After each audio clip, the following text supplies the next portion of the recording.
right there. So here is our painting for today. This was option number 2. It got the most votes. The other options will be available as choices for the next paint sip. So if you wanted a different one, it is not the last time you'll see that. So this is the one we're painting today, this one down here. This is a landscape painting that I took from just outside of Yellowstone at sunrise. I will show you the actual reference photo here as well. It looks like this. So it's a little different than the painting. I just wanted to make it a little bit simpler, so I didn't include those clouds, and I just really like the smooth gradient that you can kind of get with the watercolors, so I just didn't include the clouds, but everything else is pretty similar to the reference photo. So if you'd like to take a screenshot of this reference photo so that you have it throughout this painting, and if you'd like to do this painting again, you can just refer to the reference photo. Go ahead and take a screenshot. I will hold this up for another couple of seconds so that you can do that. And I will be referring back to this, so this is not the last time you'll see it today, along with the painting. So don't worry if you don't make it this time. And before we get started, I will go over my materials just so that you know what I'm using. Whatever you have at home will be fine, but I always get questions. So the paper that I'm using is this Fluid 100 100% cotton watercolor paper. It comes in a watercolor block, which means the paper is bound to the rest of the pad on the long sides, and it's separate on the short sides, if you can see that there. So that means the paper is held down by that glue while I'm painting, and then I can just separate it from the glue when I'm done, and I don't have to tape it down. This is a great option for some pretty cheap but good quality watercolor paper. It is available in my Amazon storefront, along with all of my other art supply recommendations, and it's 6 by 8 inches. My watercolors, as usual, are my Winsor Newton professional watercolors. This is kind of a custom palette that I put together just by buying each of the pans kind of individually, and then I refill them when they're out.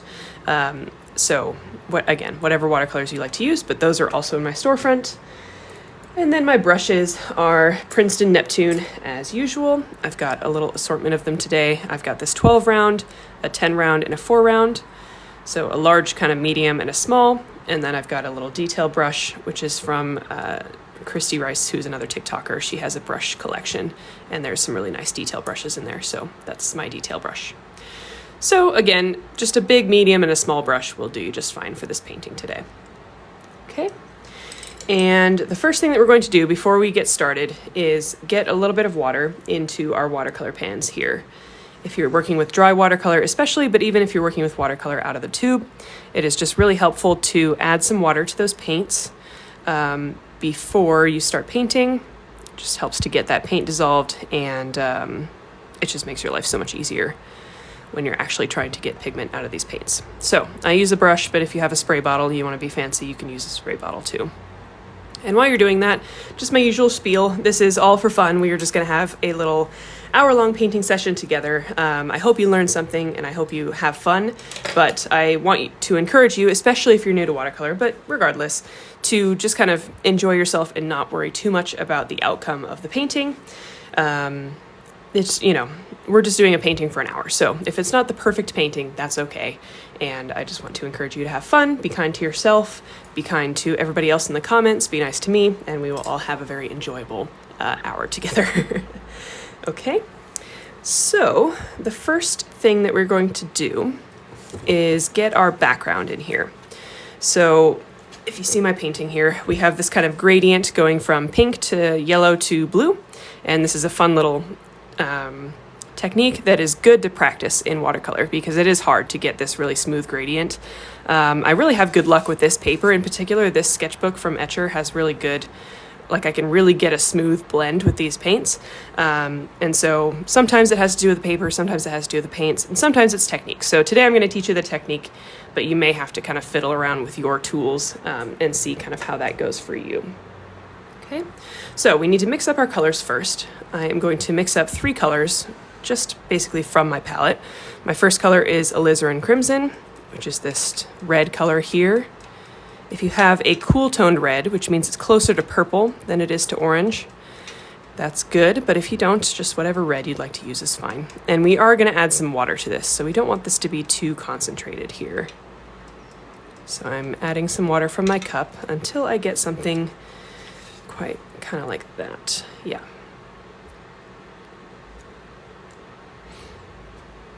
this is the picture that we're painting right here. You can see it at the top. And then our next color, I think I'm going to use yellow ochre, which is kind of an earthy toned, kind of golden yellow. Again, if you don't have these exact colors, just find ones on your palette that work for you. And again, add some water.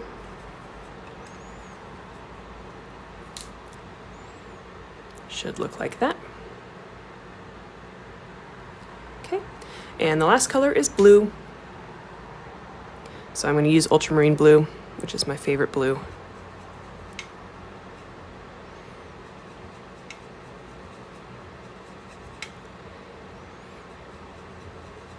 And again, add some water.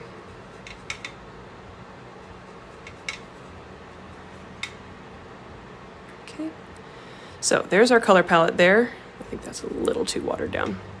And you'll notice these are kind of the primary colors. So when we combine these, we will get kind of a rainbow, which is kind of what you end up with at these sunrises and sunsets anyway. But we don't need to, create all of those colors. Those colors will form on our paper. Okay, so the general technique that we're going to use here is a wet-on-wet technique, which means we are going to put a layer of water down on this paper and then add those colors in horizontal strokes and blend them all together with that water on the paper. Okay. I recommend using a large brush for this. That will make your life a lot easier. And we do have to kind of work fast with this technique because we need to get all of those colors down and blended before everything starts to dry. And that will depend on the humidity of where you are. How much time you get to work on it will depend on the humidity. So just keep that in mind. And if you'd like to watch me do it first and then do it after I'm done, you can. I will give you a little bit of time to catch up. Okay. So I'm taking my big brush and I am going to put a layer of water down on the entire paper. And I'm kind of moving my head around so I can see the reflection of light on the paper. And that just helps me see where I've put the water down and any spots that I've missed. And you want to get a good layer on here. You don't want it to be a lake, but you do want to get a nice, even, fairly thick layer of water. So I'm just going to go back and forth, get all of that evenly coated there. Okay. And then when you're ready, you're going to we're going to go in the order that we mix these colors. So I'm going to start with the red, and I'm going to put the red a little bit below halfway up the paper, just right about here. Just in a horizontal line. Okay. Don't take too long, just rinse off your brush and go straight into the next color, yellow. We're going to put the yellow right on top of that red here. And then we are going to switch over to the blue. And starting from the top, we are going to work that down towards the yellow. Like this, and then work our way down. So as that brush runs out of paint, you should be running into that yellow section. Okay.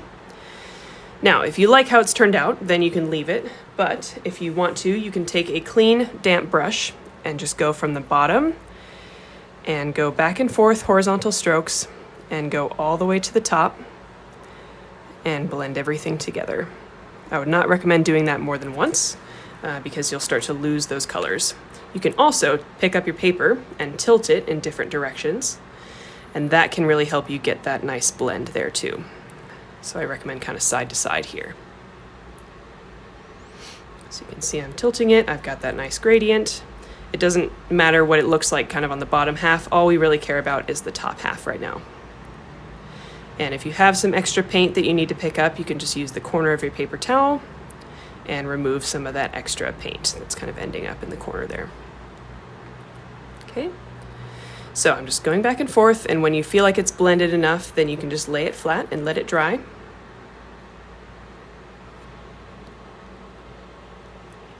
Maybe I'll tilt it this way just a little bit, and then back down. We should get a nice soft gradient sunrise there.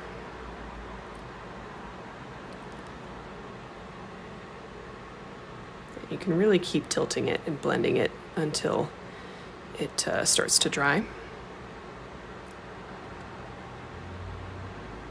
Okay, and I'm happy with that. So I'm just going to lay it flat and let it dry completely. What's the name of the paper you're using again? It is Fluid 100 is the brand. Fluid, I think, is just the brand. This is the 100% cotton watercolor paper, so I think that's what the 100 means. But the brand is Fluid, I think, and it's in my Amazon storefront. I love these tutorials so much. Do you save and upload them to YouTube later? Yes, I do. So if you go to the link in my bio, there's a couple symbols kind of at the top of my link tree, and one of them is the YouTube symbol. You'll see these 5 symbols, and that one's the YouTube symbol. It's also Hannah MP. If you search Hannah MP on YouTube, you'll find my channel. I upload regular videos, and I also upload all of these paint and sip tutorials. Okay, do we have any other questions while we're working on that right now? I subscribe to your Patreon. Thank you so much. That's awesome. Just gonna scroll through and make sure I didn't miss any other questions. Do you paint portraits using watercolor? No, I'm really not a portrait artist. I have tried, and in my art classes that I've taken, I have done portraits, but I'm just really not, I'm not that good at it. I don't practice it enough, and it's just doesn't light my soul on fire like landscape paintings do. All right, I'm gonna go ahead and clean up my palette. While I do, I'm just gonna give you guys my usual plugs, just while you're kind of catching up and while you're waiting for your painting to dry. Feel free to use a hairdryer at this point if you'd like to speed that along. If you'd like to support me, I am a full-time artist, which means that I do rely on people supporting my artwork to pay my bills and my rent. So if you'd like to do that in any way, the best way to do that is to go to the link in my bio, the link tree. And in there, you'll find several things. You'll find all of these symbols at the top, like I just said. The first one is YouTube. You can go ahead and subscribe to my YouTube channel. That would help me out a lot. I am trying to grow my YouTube channel just to kind of spread out my, reach on social media. So if you want to check out my YouTube channel, that's how you can do it. Just click on that symbol. If you'd like to leave me a tip or a gift for today's session, the $ there will take you right to my PayPal. That's a great way to do that. I always appreciate little tips and gifts for the live sessions here. If you need to email me, you can find my email there, TikTok and Instagram. And then if you scroll down in my link tree, you'll find, firstly, my link to my watercolor book. So Watercolor Wonderlust is the book that I published earlier this year. It is basically these paint and sip sessions in book form, so you can kind of go through them at your own pace. And it's got a ton of information, ton of little tips and tricks that you can use to paint any landscape painting, not just the ones in this book. And this would also make a great gift for the holidays, so I'm going to plug that too. If you have anybody who has wanted to learn how to paint or does enjoy painting but might want a little bit more guidance, this would be a great holiday gift. And it supports me as well, which is very nice. So if you click on the first link in my link tree, it'll take you to all your options to buy the book. And people seem to be really enjoying it, so I love to hear about that. You'll also find in my link tree my Etsy shop, and I've got all my paintings, all my bookmarks, postcards, prints, all of that kind of stuff in there. I want to highlight my calendars. These are always a bestseller at this time of year. These are for 2025, so these are for next year, and they're little art calendars. So these would be a great little gift as well. A little stocking stuffer maybe, and they come with a little display option, and you can cut out the top print to make a little 5x5 print. So after you're done using it as a calendar, you get a little art print, which is nice. And so if you'd like to check that out, make sure you check out my Etsy shop. There's a lot of other stuff on there, but I really love these calendars, and I get good feedback on them every year. There's also my Patreon. If you'd like to support me monthly, my Patreon's in my link tree. My art supply recommendations in my Amazon storefront are in my link tree. And I think that's all I'll plug for now. But just generally, if you'd like to support me in any way, check out the link tree. That will help me out a lot. And if not, if you can't support me in like a monetary way right now, just subscribing to all my channels, liking, commenting on my posts, all of that stuff is very helpful too. Buy all the art, exactly. Thanks, Dad. How do you get the watercolor to stay flat? Mine tend to wrinkle up and warp. So that's a good question. I get it all the time. The paper does warp still. You can see that the paper that I'm using has separated from the block there. It's glued down on the top and the bottom, but the sides are free, so it warps a little bit. And that's just part of watercolor paper. Usually once it dries, it flattens back out. It also helps to use higher quality watercolor paper, like 100% cotton watercolor paper. You'll get less warping when you do that. but it will still warp a little bit. That's just the nature of putting water onto paper. Okay, I'm gonna go ahead and just use my hairdryer really quick to just dry this the rest of the way so that we can move on. I do apologize for the hairdryer noise. It'll be over soon. And if anybody has any other questions, I can answer those here. Also, we have 14.3 thousand likes, so I really appreciate that from you guys too.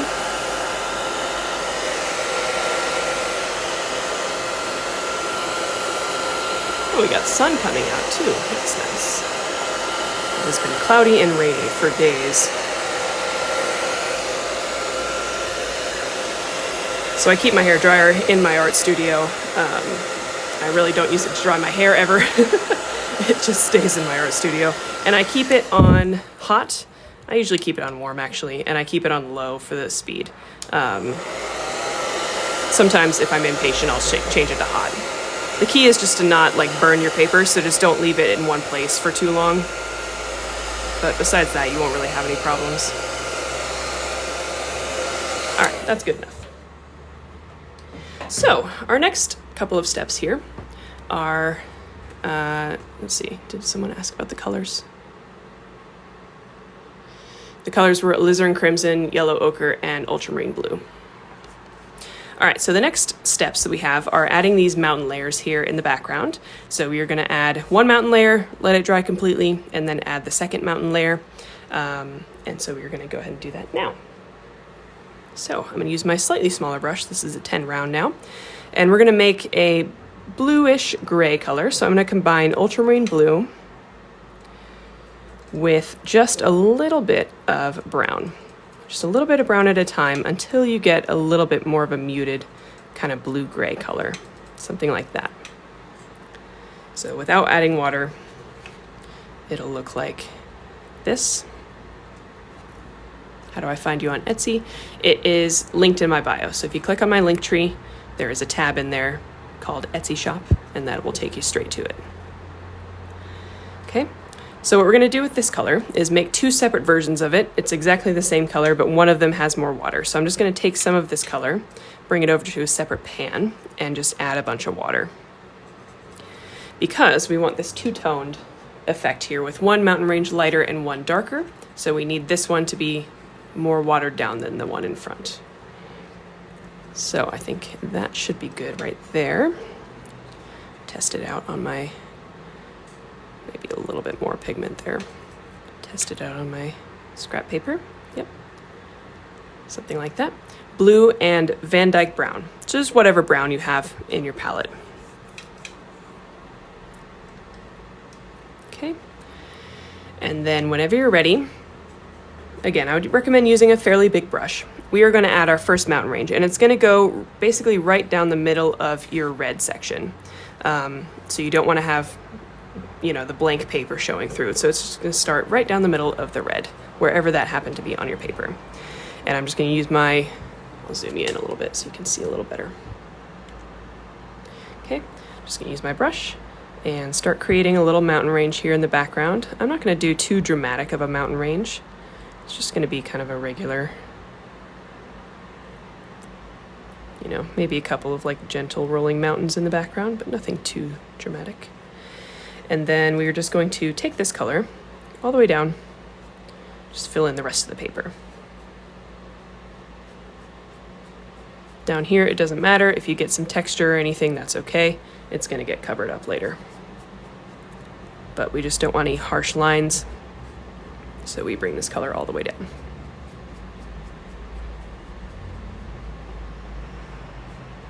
Okay. So there's our first mountain layer. We're going to let this dry all the way before we add another one on top, because we want those sharp, crisp lines.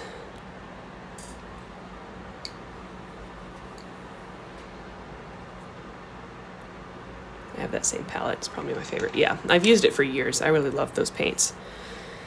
They do a good job, and it's a good size for travel as well. Okay, so let that dry all the way. If you want to use your hairdryer, go ahead. And something I really like about this, actually, if I can nerd out about this a little bit, you can see since we painted this on top of the red part, that the blue and red have kind of mixed in a way where this kind of turned a little bit purple. And that is called a glazing effect in watercolor, where you didn't mix the colors together, you know, as paint, as liquid paint, but because you've layered them on top, you now have created an optical color of purple by layering blue on top of yellow. And I think that just looks really pretty with that like really muted purple color back there. And you can tell how different it is from like this blue down here. Yeah, so that's just kind of a fun little effect that you get with watercolor. What palette would you recommend for beginners? I would recommend whatever you, so it's really hard because it's whatever you can afford, right? And everybody has a different budget. Everybody has a different idea of like how into watercolor they're going to be, so then therefore how much money they want to spend on it. I would recommend getting the best that you can get with your budget, because the cheapest watercolors will not really behave very well for you, and it will be more frustrating than fun. So these watercolors are fairly expensive, but once you establish your palette, you just have to refill them with liquid watercolor, which is not super expensive. I do have a watercolor palette that I made with Artistro that is also linked in my bio, and that's professional watercolor paints for actually like a really good price, and really huge pans as well. So if you're looking for a good watercolor set, not to, you know, keep plugging my own stuff, but I do really like that palette. I helped design it. I made it like one that I would like to use and one that I do use. I painted this painting with it actually, this one in here, both of these. So if you are looking for one, I do recommend that one, and it's not that expensive for professional watercolors. I think it's $55 or something like that. All right, again, I'm just gonna hit this with my hairdryer really quick so that it's all the way dry before we move on. I love her palette, use it all the time. Thank you so much. I appreciate everybody who has supported my watercolor palette and my book and all that stuff. It really means a lot to me.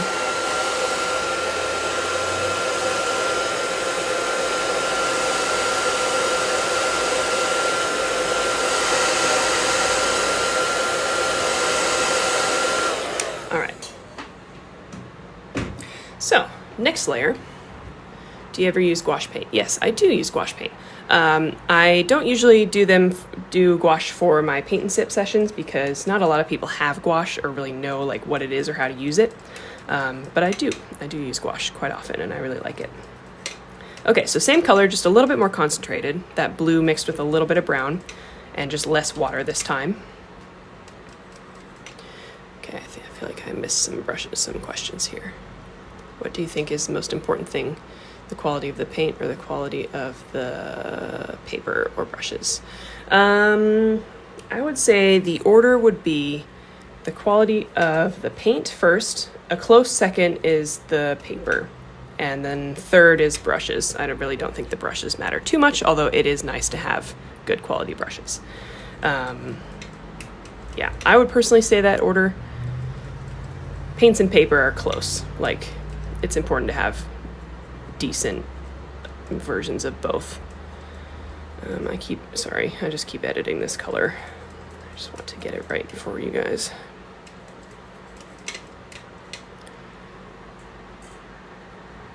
Okay, that's good. Something like that.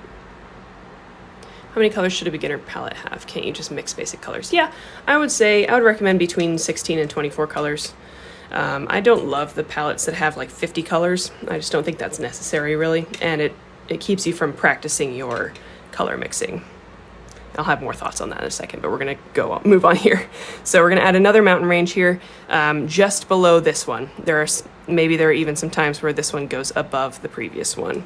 So let's zoom in just a little bit. But make it your own. It doesn't have to match mine exactly, just wherever you want the second mountain range to go. I'm just gonna go down, back up, maybe match up with this one there.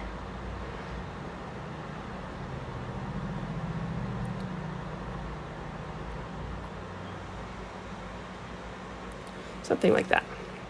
And then again, just fill in everything below with that same color.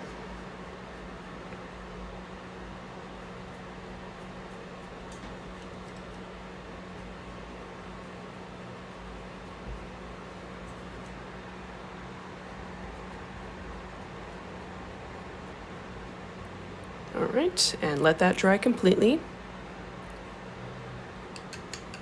Okay, I feel like we had another discussion going on. How many colors should I, yeah, we already talked about that. I like this palette because of removable pots. Yes, I really like that too. I switch out the colors every once in a while just when I want a different color. What kind of paper to use, what brand? So it depends. For the paint and sips, I use this Fluid 100 watercolor paper. You can see the front there. And that's just because I like how it comes in this size and it's a watercolor block. It fits nicely on the camera. For other paintings, I use Arches. There's, at my art store, they have Arches paper in like big 22 by 30 pieces of paper. And I just buy a couple of those and cut it up to different sizes when I want to. And then my sketchbooks are kind of a mix. I really love these Etcher sketchbooks. The brand is Etcher, E-T-C-H-R. And they do a really good job with watercolor sketchbooks. I really love the paper in all of their sketchbooks. They have these ones with like the white linen cover, which are not too expensive. And they're just kind of regular watercolor paper. And then they've got these slightly more expensive sketchbooks. This big one that I have here with all my stickers on it. And this one is more expensive. It's called the Perfect Sketchbook, and it's just got, you know, nicer Fabriano watercolor paper in there. So this one I use with my like more finished watercolor paintings. You can find these online. They have an online store. If you just Google them, you'll find them. There's my cat.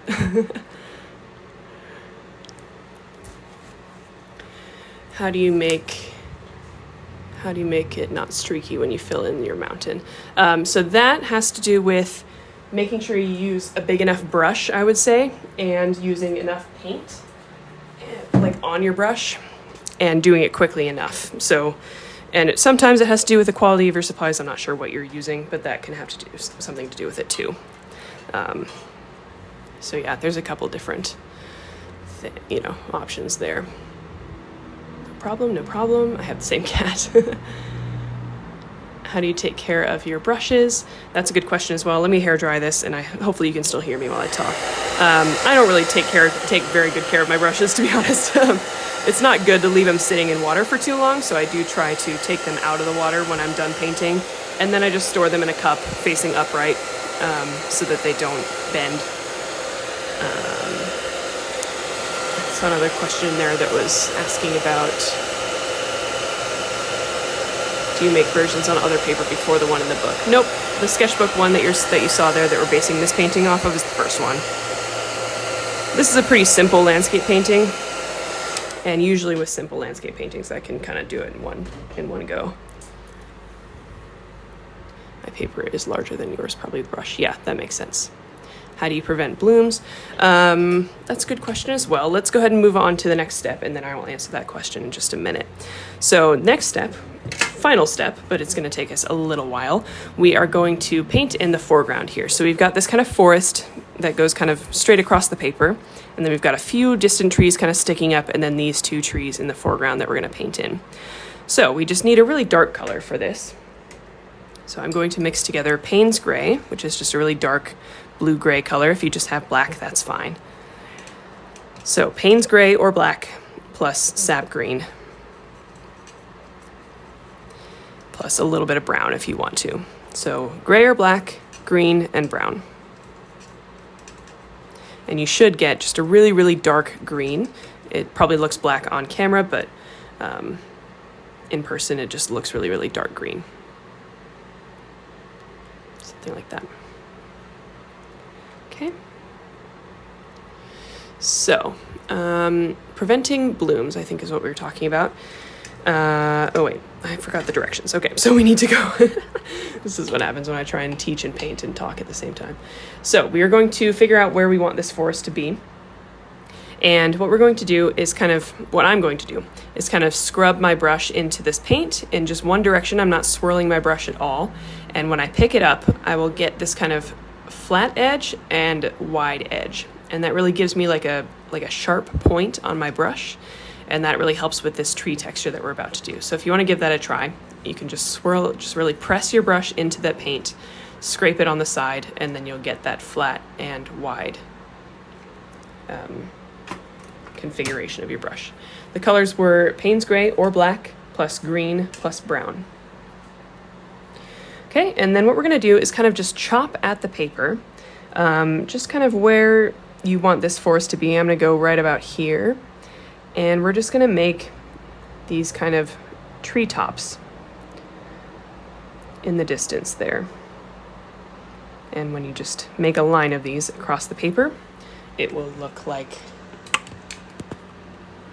distant trees. So again, this is a round brush, but I'm kind of squishing it flat so that I get this really sharp texture here. Yeah, that's what I want right there. And I like to make these trees different heights, maybe change the elevation a little bit. I'm just kind of like lightly chopping at my paper so that my brush makes very minimal contact with the paper at first, and that just gives you that sharp point there.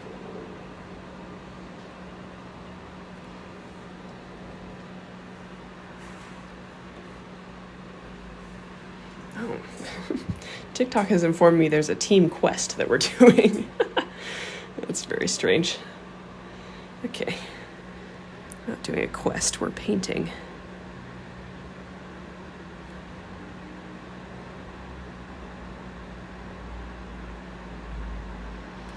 Okay, so you can see how we're just kind of making those triangle shapes. And this takes a little bit of touch and a little bit of practice, so if you're not getting it right away, that's okay.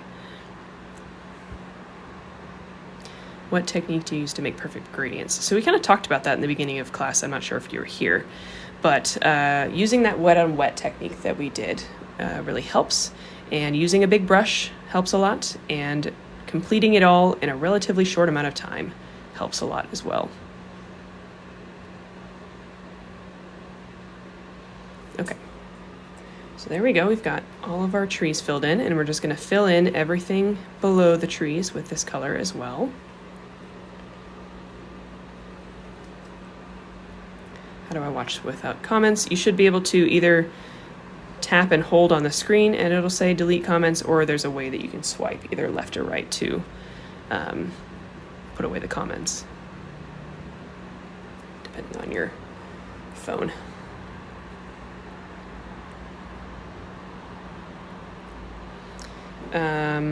Okay, so preventing blooms. I would say the biggest thing is making sure all of the paint and water on your paper is at the same level of dry. So I think what happens a lot of times is someone's doing a gradient, say, like what we were doing for the sky at the beginning, and they keep adding in more wet paint and water when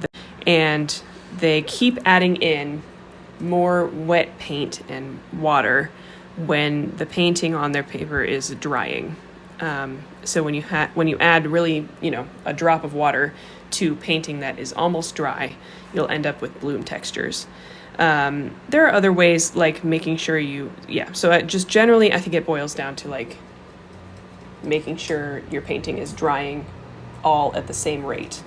And that includes when you're just letting your painting dry, maybe you didn't add any, maybe you added all your paint at the same time, you were good about that, but there's a lot of paint on your paper and it's kind of collecting and pooling somewhere, and you don't remove it, that spot will take longer to dry than the rest of the painting, and so you'll end up with a bloom there. So that's why it's important, like what we did at the beginning of the technique here, or with the painting here, to remove any of that extra paint before it starts to dry. So you want a nice even layer of paint on your paper as it's drying, and that will just give you the best chance at a smooth texture. It doesn't always work. Watercolor does what it wants, and sometimes you just have no control over the texture that you get, and that's just part of the charm of watercolor. But there are some things that you can do to kind of help control that. Okay, so you should have kind of a general forest there all the way across your paper. And I know it looks a little weird now, but it'll make more sense as we add more trees. Okay, so I'm just gonna make a little bit more of that same color on my palette here because I'm running out as you are working on your forest. And then what we're going to do is start adding these distant trees here that are standing up in the forest. So these are just ones that are a little bit further away, but closer than the rest of the forest here. And these are just going to be kind of loose cone shapes. Here's the forest. Okay, So what I'm going to do is figure out where I want one of these trees. You're going to be brave and just do a vertical line wherever you want a more prominent tree. And then I'm just going to English.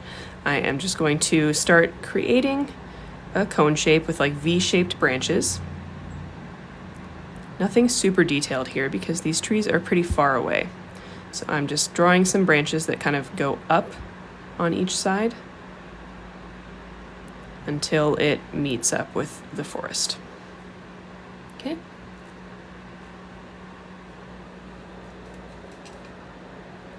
So you can add as many of those as you want. I'm just going to go with like 5 maybe. Odd numbers are always good. So again, lightly adding a vertical line and then adding in some V shapes for the branches, going down, and they should just increase in width very, very slowly as you go down the tree. Something like that.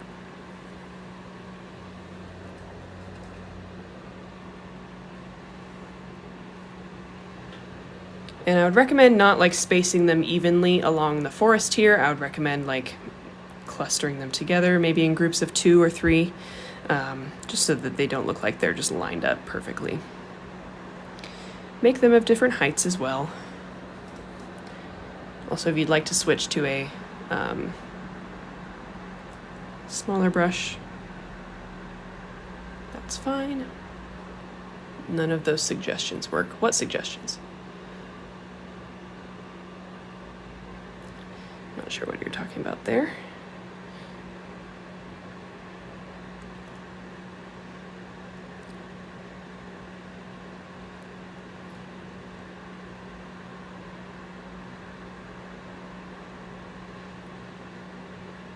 Oh, for getting rid of the comments. Okay, gotcha. Yeah, trees, I love painting trees. Trees are so much fun to paint, especially once you kind of get it.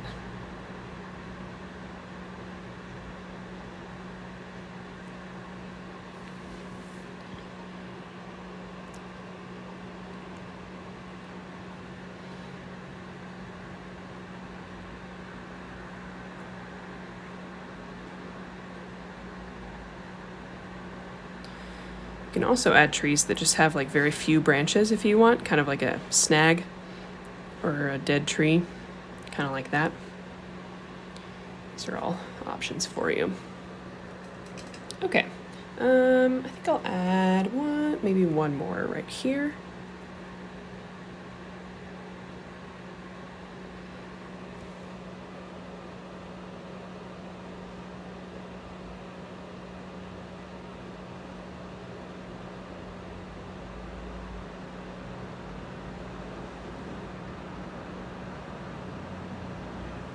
Okay, there we go. So now I'm going to switch over to my detail brush and we're going to add the foreground trees. So if you can see these here, we have painted in our distant trees here, and now we are going to paint in the 2 foreground trees that kind of frame this painting. So I like doing this where the trees on the sides are kind of a natural frame. They draw your eye in towards the mountains, and you know, this is a nice composition for people to look at because it just kind of frames the painting on either side. So we are going to do that. This one is kind of a double tree in the reference photo, so there's 2 trunks in there and kind of 2 separate trees. You can do that if you want. If you don't want to, that's fine. This one's just a regular tree.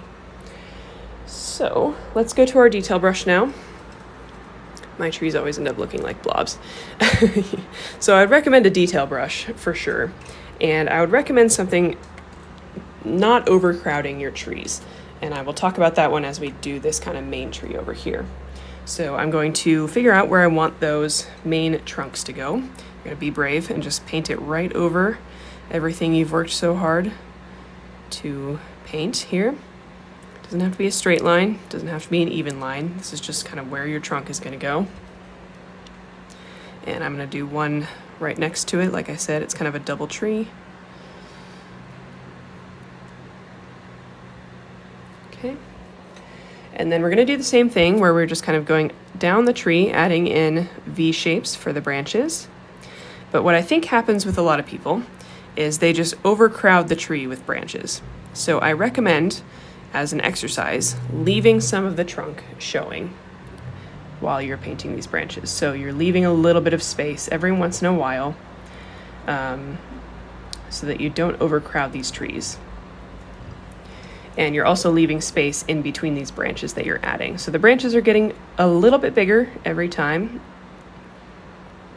but you've got space in between them, right?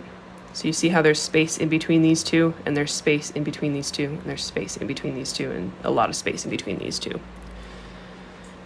So try to just, for fun, give it a shot. Try and just leave a little bit of the trunk showing. Like, some trees just are missing branches halfway down. And that's just how they are, or they have these little sticks. So then you just do that, and then you continue adding those branches. And you can kind of build those branches up with those kind of dots and dashes. Maybe you have a cluster of branches really close together, but then they go back to being separate.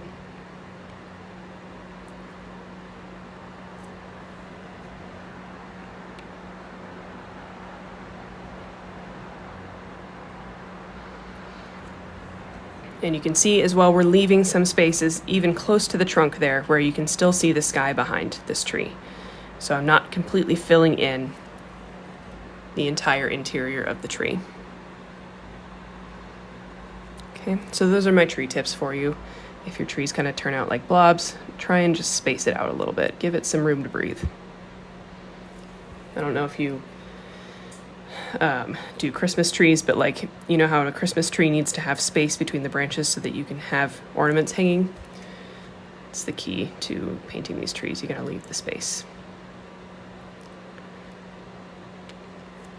And also not increase the size of the branches too quickly as well, because then you'll end up with kind of a triangle. Do we paint one tree first before the other one if two trunks? You can either paint the two trees separately, which I'm doing right now, or you can paint them together. Once you kind of get down to this section here, these branches are going to intermingle so much that you're not going to see a lot of what I've done on this side. But, doesn't matter. It's just part of the process. I believe with the trees in that sketchbook painting that I've been showing you, I just painted it all together, like as one tree. So that's just kind of up to you. How often do you do these? I do these on Saturdays, 3 p.m. Eastern time, same time. And generally I've been doing them every other week. I will be back for one next weekend because I will not be able to do the weekend after because it's Thanksgiving. So Paint and Sip will be back next Saturday. If you want to mark your calendars, that is scheduled already for me. And then after that, it'll be a couple weeks before we're back. But I always announce on my TikTok when Paint and Sip is going to be. You'll know by Thursday whether there's a Paint and Sip that Saturday. Okay, so now I'm just going to go back and do the same thing on this tree. I'm going to be less careful about it because I've already kind of painted in a bunch of branches from the first tree. And so here they're going to start to kind of just intermingle.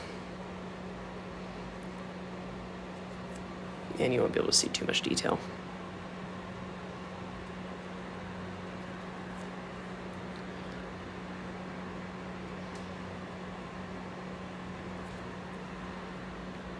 What's your YouTube ID? It is at Hannah Art and Prints, I believe. Or Hannah MP, maybe. Let me pull it up on my computer because I can never remember.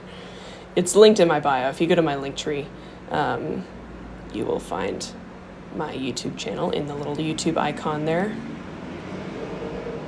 Hang on. Stand by. The computer's going to be slow. If anybody else knows, feel free to chime in what my actual YouTube handle is. There we go.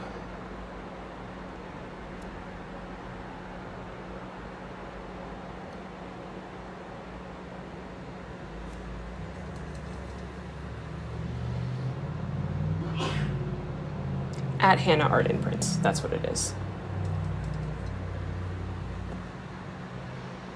Okay, that was a long journey just to get to that, so thank you for your patience. And while we were painting these trees, and since we just talked about it, I will just do my plugs one more time. If you would like to support me, if you're enjoying this session and you'd like to support me in any way, I am a full-time artist and very much appreciate people supporting my art and my livelihood. So if you'd like to, you can check out my Linktree, which is linked in my bio, and you'll find many things there. You will find all of these little symbols at the very top once you click on that link. And the first one is YouTube. So again, if you want to just check out my YouTube channel and subscribe, you can click on that one. This paint and sip session plus all of the previous ones are uploaded there, so you can go through those at your own pace. You can skip through times where I'm just kind of talking, and you can pause when you need to pause. The little $ there is my PayPal, so if you'd like to leave me a tip or a gift for today's session, I've already seen one or two come through, so I really appreciate that. That would be lovely. I do really appreciate little tips. Just, whatever you feel like doing is totally fine. If you need to email me, that's my email, TikTok, and Instagram. And then if you scroll down, you'll find some actual links in there. One of them is for my book, Watercolor Wonderlust, which I talked about earlier, which is basically these paint and sip sessions in a book form. And it's got a lot of information in there about watercolor painting, pretty much everything I know about watercolor painting landscapes, which would be a great book for the holidays if anybody's looking for some good gifts that are not supporting huge corporations and instead supporting small businesses and artists. So you could check out that. It would be a great gift for anybody who is artistic or looking to get into watercolor, or who is already into watercolor but maybe wants a little bit of guidance. I think the book would be a really great gift. Good stocking stuffer or just good regular gift. I also have my Etsy shop in that Linktree, so if you want to check out the paintings that I make and sell, you can check that out there. I was talking about my calendar earlier.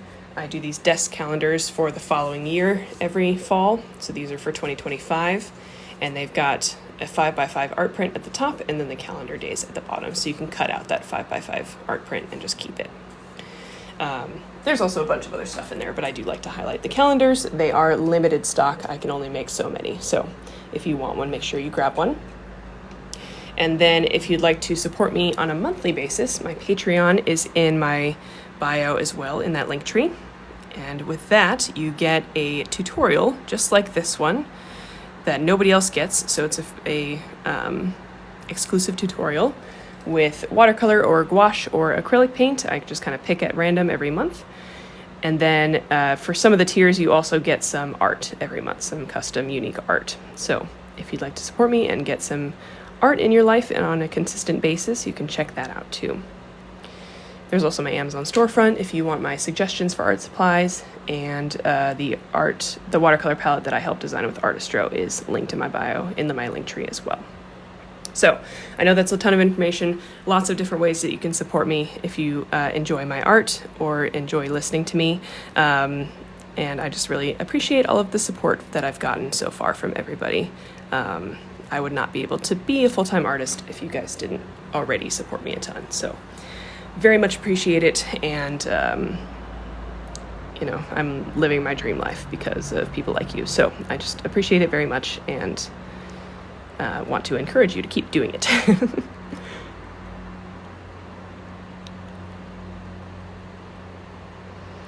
So I'm painting in the other tree here, the one on the other side of our painting. Same technique, just one trunk this time, but exact same technique where we're just trying to leave a little bit of space between branches. How can we draw the cloud? We're not doing any clouds in this painting today. The reference photo did have clouds in it, but I decided when I painted the original painting that I just wanted to focus on the the sunrise gradient and the mountains and the trees and not bother with the clouds. If you would like to add some clouds on your own painting, that is totally up to you, and that's something that you're welcome to do. Also, we're up to 25,000 likes, which is really awesome. Thank you guys. That's really great. I hope you're all enjoying, even if you're not, whether you're painting or not.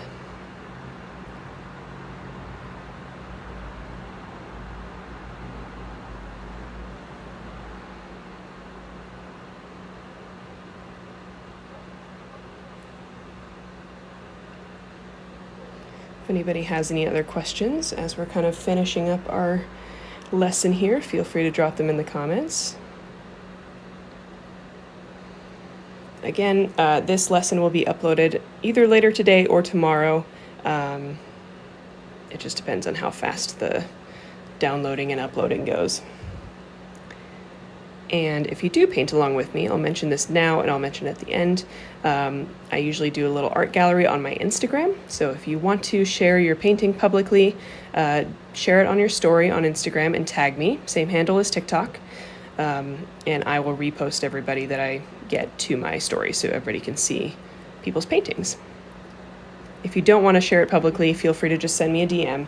I don't always respond to all of my DMs just because I get a lot, but I do look at them all, so don't feel like I'm not seeing your painting. I just need to be offline sometimes.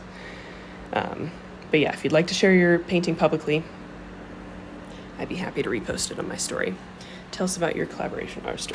Oh, how much do you want to know? I've been working with them for several years now, and they have been very good to me. So last year, so I was just kind of, testing out their products and helping them promote their products and stuff, which is part of the way that I can earn a living as an artist. And last year they wanted to make a custom watercolor palette with me, which is really cool because I had thought about doing that, but I don't have the resources to do it on my own. And so I got to help pick out like the quality of all the paints. I got to pick out the exact colors that go into the palette. I helped them pick out the packaging that the watercolor palette is packaged in. And that was just a really cool experience for me. And I'm very proud of the watercolor kit that we kind of came up with.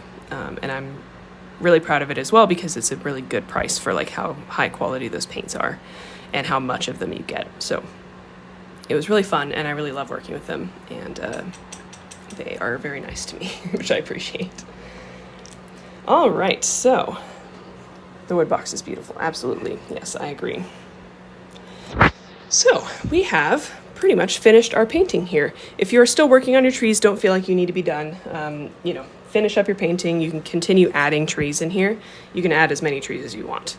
I'm going to go ahead and stop here, but that doesn't mean you have to.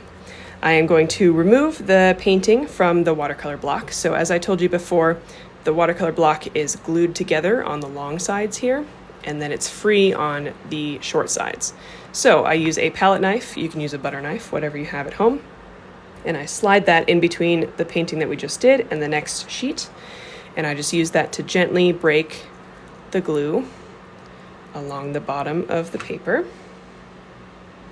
Sometimes it gets a little stuck. There we go. And then I do that same thing at the top here.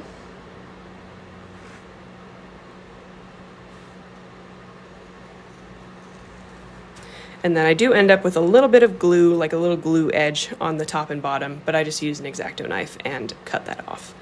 And then we have a free painting, and then we have a nice clean watercolor page for our next painting. I missed the tape peel, sorry. This is a little easier for me to do. So there's our final painting. Again, I really hope you enjoyed.